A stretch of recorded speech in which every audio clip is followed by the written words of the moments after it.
विचारपुष्प या कार्यक्रमात आज आपण ऐकूया गीतासार.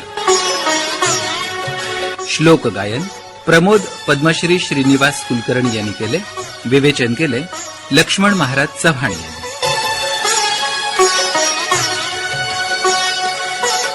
आज आपण श्रीमद भगवद्गीतेच्या एकंदरीत समारोपाकडे निघालेलो. हा 45वा श्लोक आहे 6व्या अध्यायाचा. प्रयत्नाद्यतमानस्तु योगी संशुद्ध किल्बिषः अनेक जन्म संसिद्धः ततो याति परम गतिम.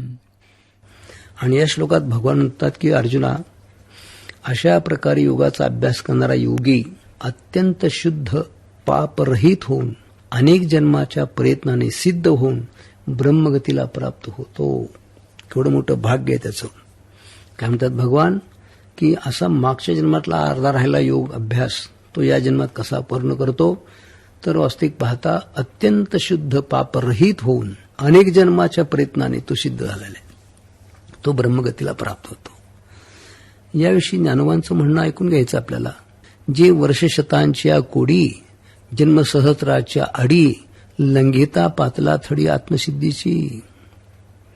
अर्जुना, आयुष्याची शेकडो वर्ष त्यांनी खर्च घातलेली आहेत. हजारो जन्माचं प्रतिबंध ओलांडून तो आलेला आहे. त्या आत्मसिद्धीच्या किनाऱ्याला तो प्राप्त झालेला आहे. आपले ज्ञानोपन एक हे म्हणतात की जी तू विषयाची दाट झाडी माझी कामक्रोधाची साकडी चुकून याला पाडी सद्वासनेची. नामदेव म्हणतात की जन्मोजन्मी आम्ही बहुपुण्य केले. हे सगळं केलंय मागच्या जन्मात सगळं. आणि त्यामुळे एवढ्या प्रकारचं सगळे प्रतिबंध ओलांडून तो आत्मसिद्धीच्या केंद्राला अडलेला आहे. म्हणून साधन जात आगवे अनुसरेत या स्वभावे. पण ज्या प्रकारची साधना करायला पाहिजे होती ना ती सहज त्याला घडते. अनुसरेत या स्वभावाचाच ती साधना त्याकडून घडली जातात.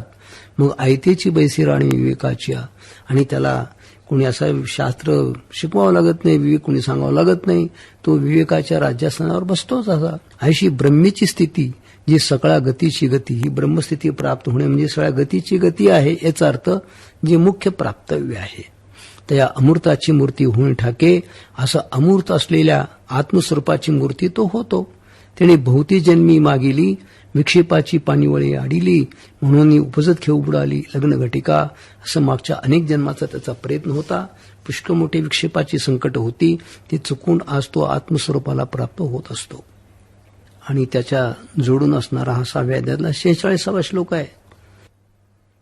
तपस्विभ्योऽधिको योगी ज्ञानिभ्योऽपि मतोऽधिकः कर्मिभ्यश्चाधिको योगी तस्माद्योगी भवार्जुन.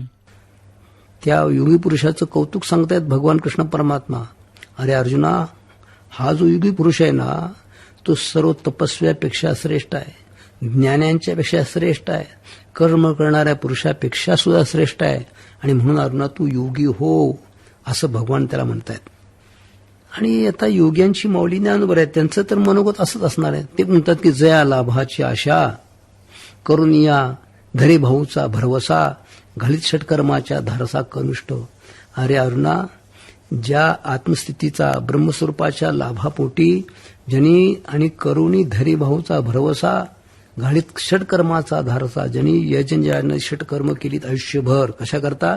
या कर्माच्या द्वारा मला आत्मस्वरूपाची प्राप्ती होईल किंवा अशी त्याची इच्छा होती. असा जो कर्मनिष्ठ आहे. किंवा का जे एक वस्तू लागी बाणनी ज्ञानाची वज्रांगी झुंजत प्रपंचशी समरंगी ज्ञानी आहे का. जसा कर्मनिष्ठ पुरुष आहे तसा ज्ञानी पण आहे. तो काय करतो? ज्या एक वस्तू लागी एक आत्मवस्तू प्राप्त व्हावी यासाठी बाणनी ज्ञानाची वज्रांगी झुंजत प्रपंचशी समरंगी ज्ञानी. असा जो ज्ञानी आहे जो प्रपंचाशी झुंज घेत होता तो ज्ञानी. वरचा कर्मनिष्ठ आणि हा ज्ञाननिष्ठ. किंवा अथवा निलागे निसरडा तो उदरगाचा अडकडा झुंबती तापी चाडा जयाचे. तिसरा जो आहे तो तपस्वी आहे. या तिघांचं वर्णन एक ज्ञानोबांनी केलंय. हा कसा आहे? निलागे निसरडा. तो रस्ता कसा आहे? निसरडा आहे. कारण तिथं बहुतेक घसरगुंडीच आहे. मोठमोठी तपस्वी लोक त्यांचे पाय घसरतातच, ते भ्रष्टच होतात असा अर्थ आहे. असं तपोमार्ग अवघड आहे. तो तपोदुर्ग आहे.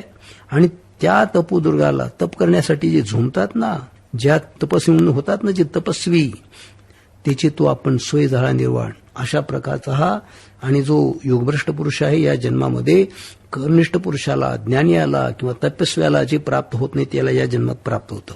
स्वय झाला निर्वाण, त्याची स्थिती प्राप्त झाली.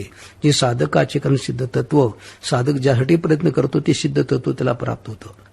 पण जीव परमात्मा संगमा जयाची येणी झाली मनोधर्मा, तो शरीराची परिमहिमा अशी पावे. अशा प्रकारे जीव परमात्मा संगमा म्हणजे जीव ब्रह्मरूप होण्याची जी अवस्था आहे ती त्याला प्राप्त झालेली आहे.